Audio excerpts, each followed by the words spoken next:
ini saya akan menceritakan sebuah alur cerita film berjudul Hard Hit. Dirilis pada tahun 2021, disutradarai oleh Kim Chang-joo, dibintang oleh Jo Woo-jin, Ji Chang-wook, Lee Jae-in, dan masih banyak lagi bintang-bintang lainnya. Film ini bercerita tentang seorang ayah dan kedua anaknya yang terjebak di dalam mobil dikarenakan di dalam mobil tersebut telah dipasangi sebuah bom yang dimana jika mereka keluar dari mobil, maka bom akan otomatis meledak. Baiklah, tanpa berlama-lama lagi, langsung saja kita ke alur ceritanya.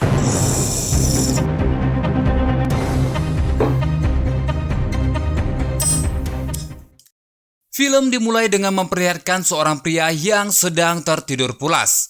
Pria itu bernama Sang-gyu. Saat di tengah pulasnya Sang-gyu tertidur, tiba-tiba moncong senjata api mengarah tepat di kepalanya.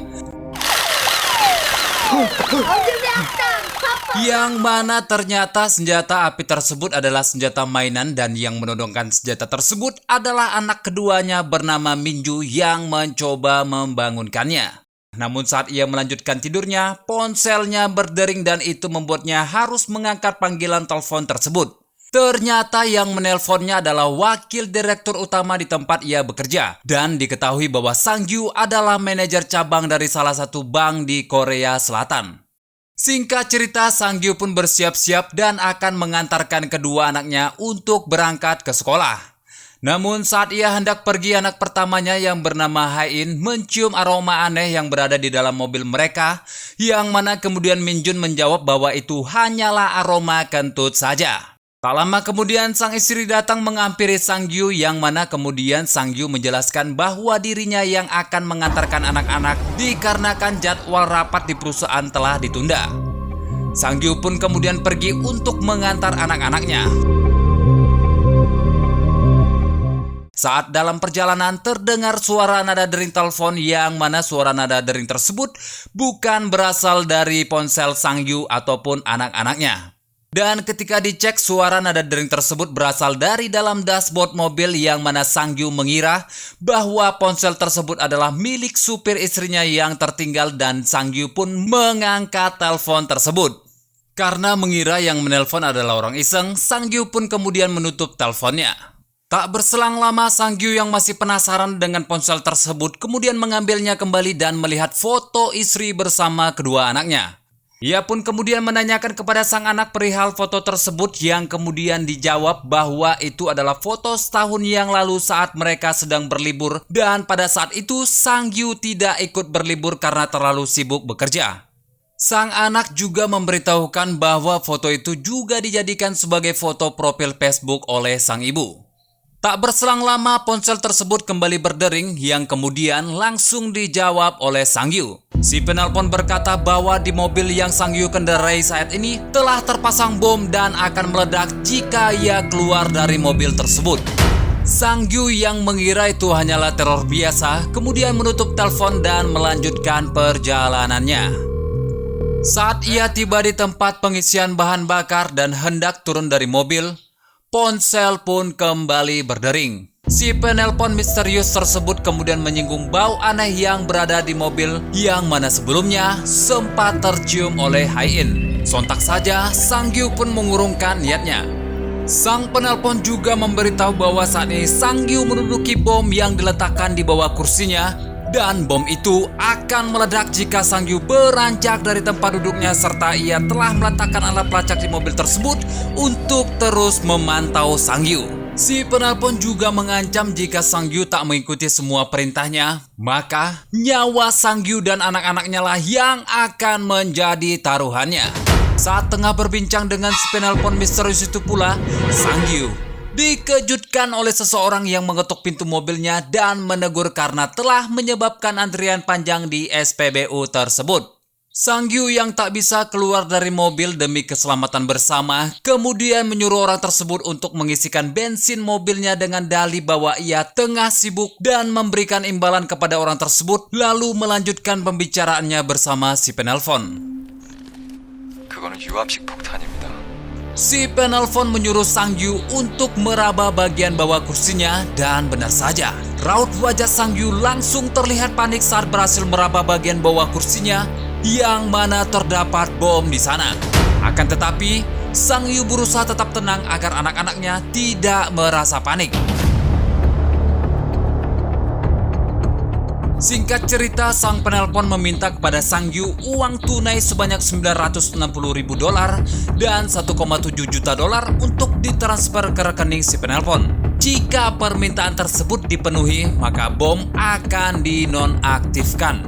Karena terlalu fokus menelpon, Sang Yu pun sampai tak menyadari bahwa ia telah melewati sekolah sang anak. Dan saat Min Jun hendak turun dari mobil, Sang Yu memintanya untuk tetap berada di dalam mobil dan mematuhi semua perkataannya. Si penelpon pun kemudian menyuruh Sang Yu untuk memberitahukan kepada kedua anaknya bahwa di dalam mobil tersebut terpasang sebuah bom. Sontak saja Hai-in yang mendengar hal itu lalu berkata bahwa sebaiknya mereka melaporkan hal tersebut ke pihak kepolisian. Si penelpon yang mendengar perkataan Hai-in kemudian kembali mengancam akan meledakkan bom jika mereka berani melaporkan hal itu ke pihak kepolisian. 받으세요, 얼른. 왜?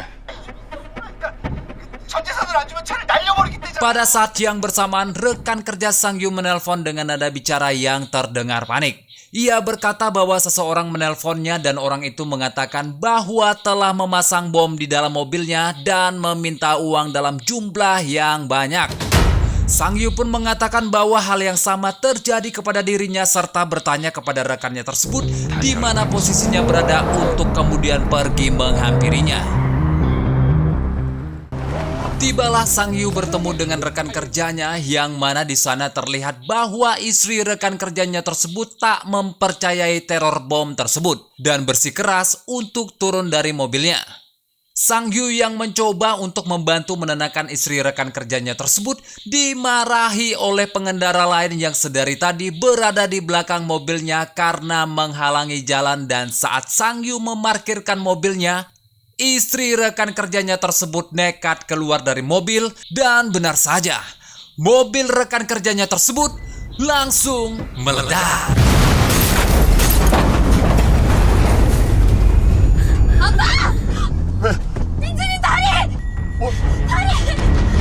Melihat hal itu, anak-anak Sang Yu yang sebelumnya juga mengira bahwa teror tersebut hanyalah ancaman semata, kini dibuat terdiam 1000 bahasa. Sampai-sampai Min Jun tak menyadari bahwa kakinya terluka. Ya, saya sendiri juga dibuat bertanya-tanya dari mana datangnya luka tersebut. Ya, anggap saja luka itu akibat percikan dari ledakan mobil rekannya Sang Yu. Akibat dari luka yang dialami Min Jun membuat mereka semua panik, dan Sang Yu pun meminta kepada Hai-in untuk mengikat kaki Min Jun dengan dasi miliknya guna menghentikan darah yang terus keluar. 원하는 대로 다 줄 테니까 이따 병원부터 갑시다. 아니야. 돈 먼저. 뭐? 더 이상 말 안 할게요. 차에서 누구 하나라도 내리면 아까 봤죠? 봤잖아. 그냥 터지는 거예요. Sementara itu, Sang Yu mencoba bernegosiasi dengan si penelpon agar dirinya diizinkan untuk membawa Min Jun ke rumah sakit. Namun si penelpon meminta Sang Yu untuk mengirimkan uang terlebih dahulu dan ia akan mengizinkan Sang Yu membawa Min Jun ke rumah sakit. Sang Yu yang tak punya pilihan lain dan tak tahu arah tujuan kemudian menepikan mobilnya untuk melihat kondisi sang anak. Melihat darah yang masih keluar, Sang Yu meminta Hai-in untuk mengencangkan ikatan tersebut dan melanjutkan kembali negosiasinya dengan si penelpon. Negosiasi tersebut tak berjalan mulus dan malah si penelpon menambahkan total uang yang harus diberikan menjadi $900.000 secara tunai dan $3,4 juta secara transfer. Kenaikan permintaan tersebut dikarenakan si penelpon belum mendapat uang dari rekan kerja Sang Yu yang mati karena ledakan bom sebelumnya. Sang Yu yang semakin bingung untuk memenuhi keinginan si penelpon ditambah kondisi Min Jun semakin parah, memutuskan untuk menelpon rekan kerjanya sebagai manajer bank, dan inti dari percakapan mereka adalah Sang Yu berbohong kepada rekannya bahwa ia telah memenangkan sebuah tender proyek, namun untuk memulai proyek tersebut ia memerlukan dana yang banyak dan meminta rekan kerjanya untuk menghubungi nasabah VIP guna berinvestasi dengan iming-iming profit yang tinggi, dan tak lupa pula ia mengatakan kepada rekannya untuk merahasiakan proyek ini dari presiden bank dan petinggi-petinggi lainnya. Sang Yu juga meminta temannya untuk mengumpulkan uang tersebut dalam jangka waktu 1 jam. 와이프 있잖아요. 와이프는 가족이잖아. 가족끼린 비밀 없어야지. Beriringan dengan hal tersebut, si penelpon meminta uang tunai terlebih dahulu dan meminta Sang Yu untuk menyuruh istrinya agar mengantarkan uang tersebut kepada si penelpon. Singkat cerita, Sang Yu pun menelpon sang istri dan kemudian menceritakan kejadian tersebut. Alangkah terkejutnya istri Sang Yu mendengar cerita dari Sang Yu, terlebih lagi mendengar rintihan dari Min Jun membuat sang istri semakin panik. Sang Yu pun meminta sang istri untuk mengambil uang tunai di bank sebanyak $960.000.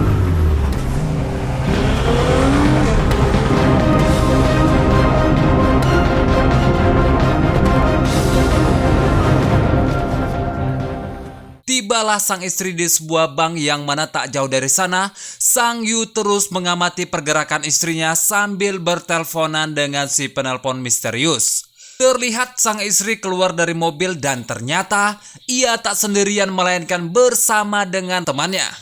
Si penelpon yang mengetahui hal tersebut menanyakan kepada Sang Yu yang kemudian diyakinkan oleh Sang Yu bahwa teman istrinya tersebut tak tahu apa-apa mengenai kejadian yang terjadi saat ini.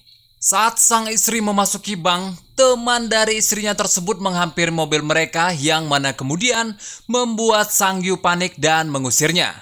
Si penelpon yang tahu bahwa ada seseorang yang mendekati mobil Sang Yu kemudian memperingatinya. Sang Yu yang panik karena nyawa mereka terancam kemudian pergi dari sana dan tak menghiraukan teman istrinya tersebut. Singkat cerita, sang istri yang sudah selesai mengambil uang di bank lalu menelpon Sang Yu dan dengan instruksi si penelpon misterius, Sang Yu menyuruh istrinya untuk meletakkan uang tunai tersebut di kotak pengiriman barang yang ada di belakang bank tempat istri Sang Yu mengambil uang. Ketika mendekati kotak pengiriman, sang istri berkata bahwa ada seseorang pria misterius yang dikira olehnya adalah si penelpon misterius. Tak lama kemudian, sang istri berteriak histeris yang membuat Sang Yu kemudian panik, lalu mencari tempat agar ia bisa melihat keadaan sang istri. Betapa terkejutnya Sang Yu ketika melihat seseorang tergeletak dan sedang diamankan oleh petugas. Sang istri kemudian berkata kepada Sang Yu, ia bersama polisi telah menangkap si penelpon misterius tersebut. Akan tetapi yang mereka tangkap bukanlah si penelpon misterius yang sebenarnya. Dan hal itu justru membuat si penelpon misterius murka dan mengulangi perkataannya. Bahwa jika ia melaporkan kepada polisi, maka bom akan diledakkan. Dan benar saja setelah Sang Yu mengatakan kepada istrinya bahwa yang ditangkap tersebut bukanlah si pelaku sesungguhnya. Dan kemudian bom pun meledak namun bukan di mobil Sang Yu, melainkan di dekat istri Sang Yu berada. Sang Yu dan anak-anak yang melihat kejadian tersebut dibuat panik namun untungnya nyawa istri Sang Yu masih terselamatkan. Di sisi lain, pihak kepolisian yang melihat rekaman CCTV merasa curiga dengan keberadaan mobil milik Sang Yu yang dari ledakan pertama dan kedua mobil Sang Yu selalu berada di lokasi kejadian. Ditambah lagi pihak kepolisian mendapatkan laporan dari bank bahwa istri Sang Yu melakukan penarikan uang dengan jumlah yang cukup besar. Dan dari kedua hal itulah pihak kepolisian semakin yakin bahwa Sang Yu terlibat dalam aksi pengeboman tersebut. Scene berganti di mana saat ini terlihat Sang Yu memarkirkan mobilnya di pinggir jalan dan sedang menelpon rekan kerjanya. Sang Yu menanyakan perihal uang yang sudah ditransfer dan dijawab oleh rekannya bahwa sudah ditransfer, hanya saja jumlahnya belum mencukupi. Sang Yu pun tampaknya sedikit emosi dan kemudian membentak rekan kerjanya tersebut. 야, 씨, 다 차려준 밥정도 못 떠먹으면 어쩌자는 거야? 다시 전화할게. Singkat cerita, Sang Yu yang bingung mencari kekurangan uang yang telah disepakati mencoba menelpon salah satu nasabah VIP-nya, namun tak ada jawaban. Ditambah lagi kondisi Min Jun saat ini semakin parah. Sang Yu sekali lagi mencoba bernegosiasi dengan si penelpon misterius dan memohon untuk membiarkannya membawa Min Jun ke rumah sakit. Namun si penelpon tetap tak mengizinkannya sebelum seluruh uang yang ia minta ditransfer semua. Di tengah-tengah negosiasi tersebut, sebuah mobil polisi berhenti tepat di depan mobil Sang Yu dan meminta Sang Yu untuk keluar dari mobilnya. Karena semakin panik, Sang Yu pun kemudian menutup teleponnya lalu kemudian memacu laju mobilnya dan menuju rumah sakit seakan tak peduli dengan peringatan dari si penelpon misterius sebelumnya. Akan tetapi aksi kejar-kejaran dengan polisi pun tak dapat dihindarkan yang mana kemudian mobil mereka pun terhenti karena telah terkepung oleh banyaknya polisi yang mengejar mereka.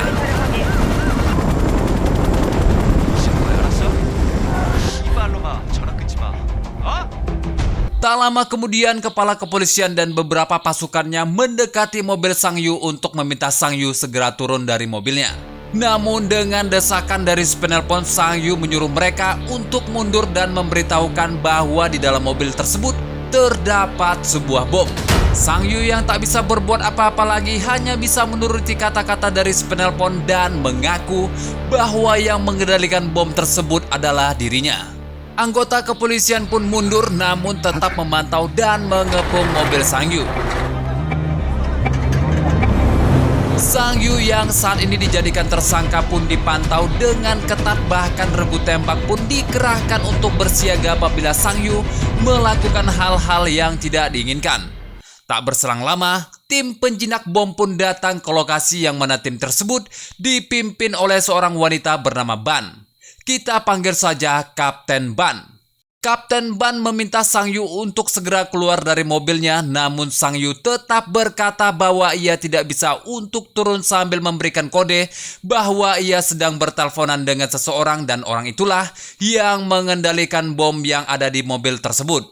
Kapten Ban yang sudah tahu kondisinya pun kemudian memberikan HT dan beberapa botol air mineral untuk mereka lalu kemudian pergi kembali ke posnya untuk memantau pembicaraan dari HT yang ia berikan.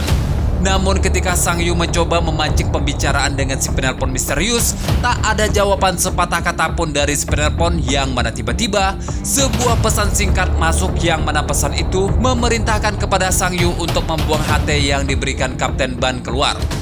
Sang Yu pun terpaksa mengikuti perintah dari si penelpon untuk membuang HT tersebut dan membuat Kapten Ban sedikit bingung. Akan tetapi, Sang Yu kemudian menyadari bahwa si penelpon berada di sekitar lokasi tersebut. Sang Yu kemudian mencoba untuk memastikan dan membunyikan klakson mobilnya, dan benar saja suara klakson mobil Sang Yu juga terdengar di telepon. Sang Yu dengan cermat kemudian mengamati satu persatu orang-orang yang ada di sekitar sana dan mendapati seseorang yang mencurigakan yang ia curigai bahwa itu adalah si penelpon misterius tersebut. Si penelpon lantas bercerita tentang kejadian 6 tahun lalu, akan tetapi sambungan telepon mereka langsung terputus dikarenakan pihak kepolisian telah memblokir sinyal di area tersebut. Sang Yu yang semakin dibuat bingung dengan pembicaraan yang terputus tersebut kemudian didatangi oleh Kapten Ban yang memberitahukan bahwa jaringan telepon di area tersebut telah diblokir oleh pihak kepolisian agar si penelpon tidak bisa berkomunikasi lagi dengan Sang Yu. Melalui kesempatan inilah Kapten Ban kemudian meminta Sang Yu untuk menjelaskan kronologi kejadian yang sebenarnya, di mana kemudian Sang Yu menjelaskan bahwa terdapat bom di bawah kursinya dan akan meledak jika ia keluar, dan juga orang yang menelponnya punya kendali jarak jauh atas bom tersebut. Serta tak lupa pula Sang Yu mengutarakan dugaannya bahwa si penelpon juga berada di lokasi tersebut dan memantau setiap pergerakan mereka.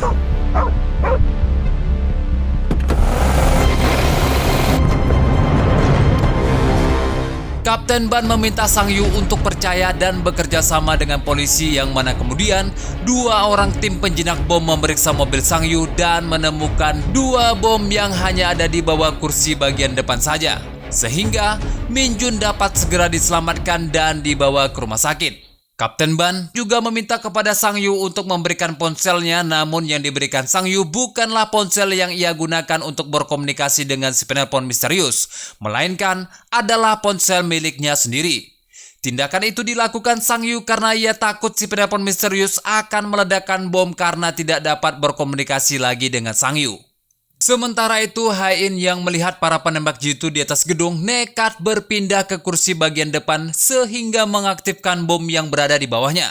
Sontak saja hal itu membuat Kapten Ban merasa kesal dan ketika dijelaskan oleh Hain sambil menunjuk ke atas gedung, jika ia keluar maka penembak jitu itu akan langsung menembak ayahnya.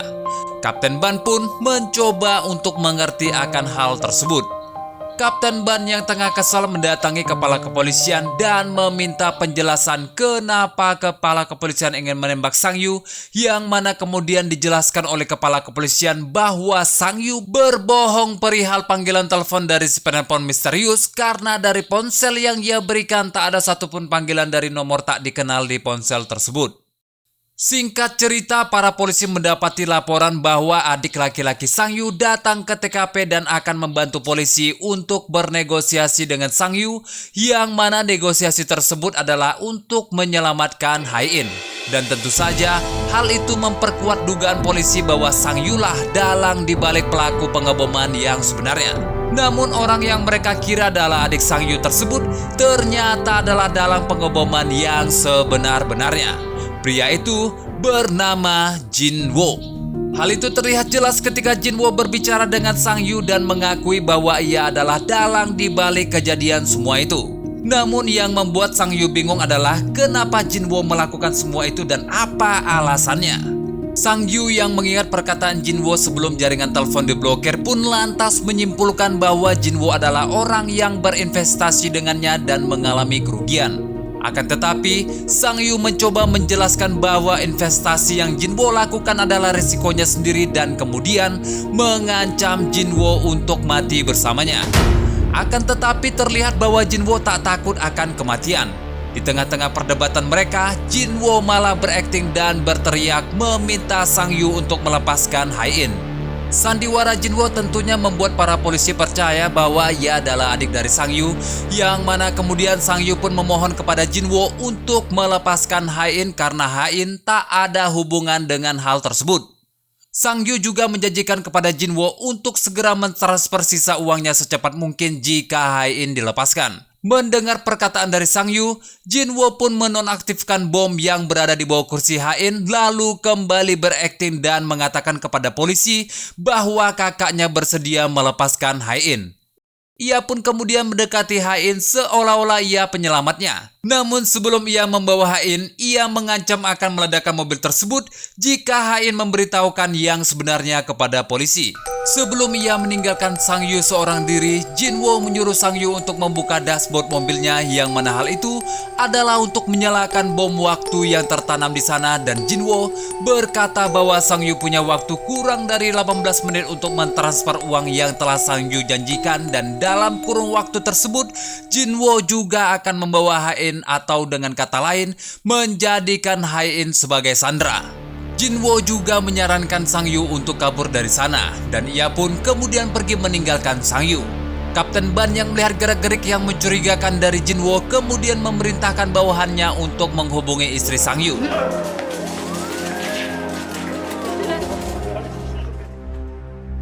Bersamaan dengan hal itu, istri Sang Yu yang sedang menunggu Min Jun di rumah sakit sembari menonton berita suaminya melihat keanehan karena yang sedang bernegosiasi dengan suaminya bukanlah adik dari Sang Yu. Ia pun lantas memberitahukan hal tersebut kepada bawahan Kapten Ban. Kembali kepada Sang Yu yang mana ia sudah kehabisan akal dan kemudian menerobos pagar belakang lalu pergi dari sana.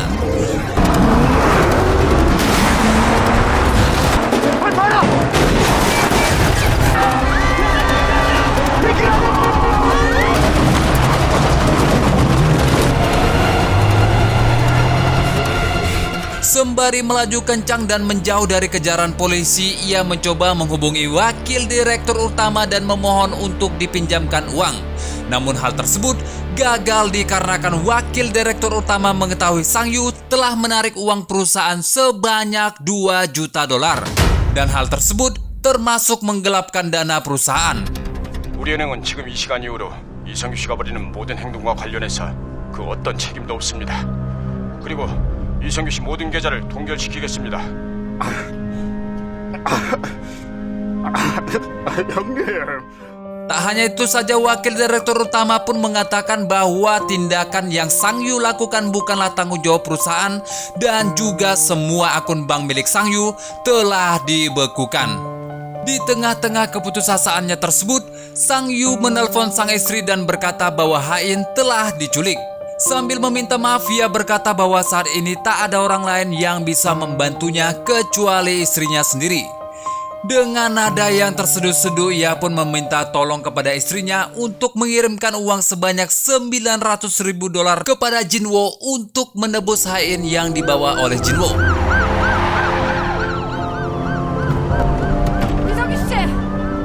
이성규 씨!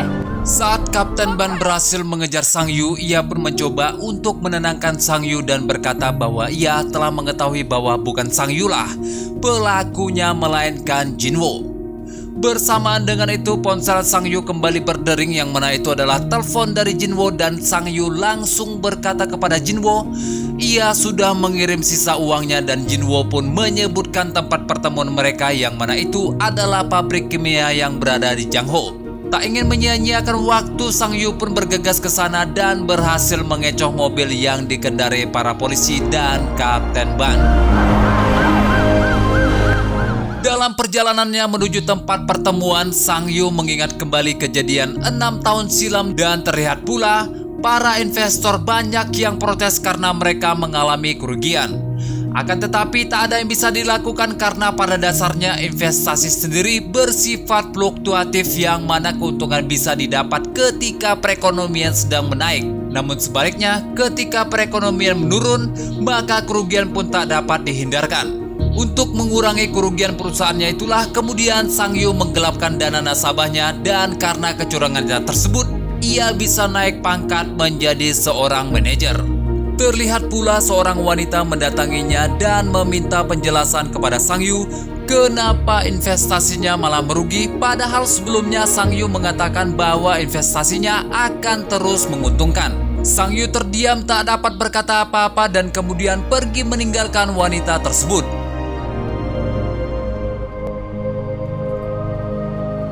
Di sisi lain terlihat Jinwo bersama Hain yang tengah menuju lokasi pertemuan dengan Sang Yu. Jinwo mendapatkan telepon dari temannya, yang mana dari pembicaraan mereka dapat disimpulkan bahwa Jinwo melakukan semua ini untuk mengembalikan dana nasabah yang juga tertipu akan investasi bodong milik Sang Yu. Singkat cerita, tibalah Sang Yu di tempat yang telah dijanjikan dan mendapati Hain yang tengah disekap di dalam mobil milik Jinwo. Tak lama setelah itu, Jinwo menelpon dan berkata, bagaimanakah rasanya semua harta yang kau punya diambil? Itulah yang selama ini Jinwo dan korban-korban lainnya rasakan. Jinwo pun menjelaskan uang yang ia minta dari Sang Yu adalah untuk mengganti biaya litigasi dan biaya-biaya lainnya yang mereka keluarkan selama ini. Sang Yu kemudian mengatakan bahwa hal tersebut tak ada sangkut pautnya dengan Hain, yang mana kemudian Jinwo menceritakan kembali kejadian 6 tahun silam di mana anaknya meninggal bahkan sebelum dilahirkan. Uang yang mereka punya dipercayakan kepada Sang Yu untuk diinvestasikan, namun kemudian hilang begitu saja tanpa adanya kejelasan. Mendengar hal itu, Sang Yu kemudian mengingat bahwa ternyata wanita yang mendatanginya dulu adalah istri dari Jinwo, yang mana kemudian Sang Yu meninggalkannya begitu saja tanpa ada kejelasan apapun. Kemudian Sang Yu pun meminta maaf kepada Hain karena atas perbuatannya selama ini menjalankan investasi bodong dapat merugikan orang banyak, bahkan dapat merenggut nyawa seseorang.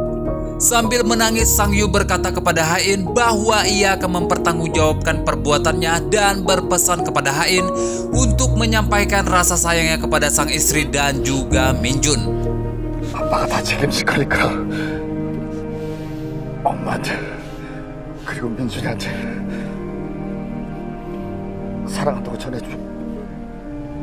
Tak lama kemudian Jinwo pun masuk ke dalam mobil dan duduk di samping Sang Yu. Sang Yu meminta maaf dan meminta untuk diberikan kesempatan, namun Jinwo dengan tegas tetap menolak karena baginya tak ada pilihan lain selain mati bersama Sang Yu. Hal itu karena ia tak mempunyai siapa-siapa lagi dan juga karena para korban sudah mendapatkan uangnya kembali. Jinwo kemudian memasang sabuk pengaman dan mengingatkan Sang Yu untuk segera pergi dari sana karena waktu sudah menipis dan agar ledakan tersebut tak mengenai Hain.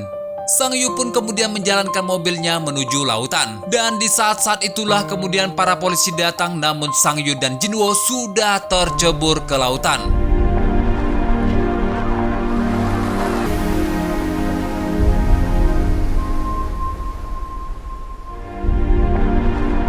Kapten Ban yang tak bisa berbuat apa-apa lagi untuk menyelamatkan Sang Yu pun hanya bisa memandangi lokasi tenggelamnya mobil Sang Yu. Sementara itu Sang Yu yang masih tersadar mencoba untuk menyelamatkan Jinwo. Namun setelah melihat waktu yang semakin menipis, ia pun mengurungkan niatnya dan malah mendapatkan ide untuk mengganjal kursinya dengan menggunakan buku, yang mana kemudian Sang Yu pun berhasil keluar dari mobilnya.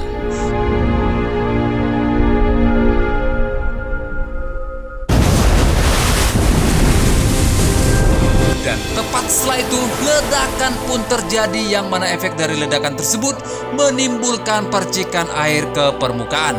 Hain yang melihat efek ledakan tersebut pun langsung menangis meronta-ronta karena berpikir sang ayah telah tewas. Namun tak lama kemudian tubuh Sang Yu muncul ke permukaan dan langsung diselamatkan. Beruntungnya, setelah ketegangan-ketegangan yang terjadi di hari itu, Sang Yu pun dapat diselamatkan. Akan tetapi ketika Sang Yu menanyakan apakah Jinwo selamat kepada Kapten Ban hanya menggelengkan kepala, dan itu membuat Sang Yu sangat menyesal.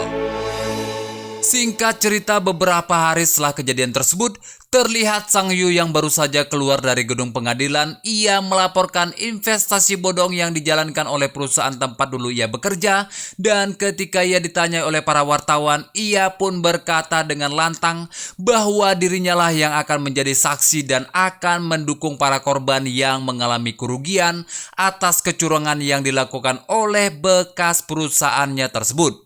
Bahkan saat di perjalanan ia ditelepon oleh bekas wakil direkturnya dulu yang mencoba membujuk Sang Yu untuk tidak melaporkan investasi bodong tersebut.